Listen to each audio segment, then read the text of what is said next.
HPV je kratica za humani papiloma virus. To je večja skupina virusov in nekaj izmed njih povzroča nekatere vrste raka in genitalne bradavice.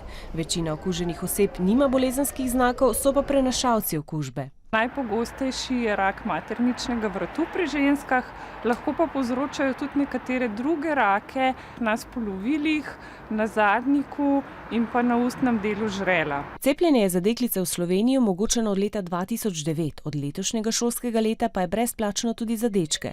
To izkušnjo že imajo šestošolci iz osnovne šole Mengeš. Sem se pogovoril doma z mami, mi je rekla, da to odločitev prepušča meni, fajn se cepiti, škoditi pa ne more. Smo se z mami pogovarjali in je rekla, da pač moja sestra se je že cepila in zato sem tudi jaz. Sem zato brošuro prebral, ki smo jo dobili v razredu in se mi je zdelo pameten, da bi se šel cepiti. Jaz mislim, da se cepimo že v 6. razredu za naprej, da se telo že vnaprej zaščiti. To je v bistvu najbolj pogosta spolno prenosna okužba v Sloveniji in večina ljudi se v svojem življenju vsaj enkrat okuži s HPV. Cepiva so najučinkovitejša v zgodnjem obdobju mladostništva, še preden ste mladostniki spolno aktivni, saj se HPV prenaša s tesnimi stiki s kožo ali sluznico okužene osebe, najpogosteje pri spolnih odnosih. Doma smo se pogovarjali o cepljenju za HPV.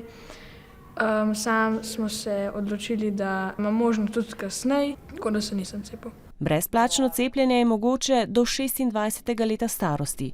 Študije pa so pokazale, da je cepivo zelo varno in ima le blage stranske učinke. Sem sicer imel glavobol naslednje 2 dni, to je pa to, drugače pa ni bilo nič hujšega. Me je še en dan bolela roka, pa malo sem bil umotičen. Se je v teh letih nabral kar precej enih raziskav iz držav, kjer že vrsto let cepijo in kjer imajo zelo dobro precepljenost. Se je zmanjšalo število okužb pri mladostnikih, ki so se cepili, zmanjšal pojav genitalnih bradavic, zmanjšale so se predrakave spremembe, je prav zmanjšano število tudi rakov. Po izsledkih nedavne študije v Veliki Britaniji za kar 87%.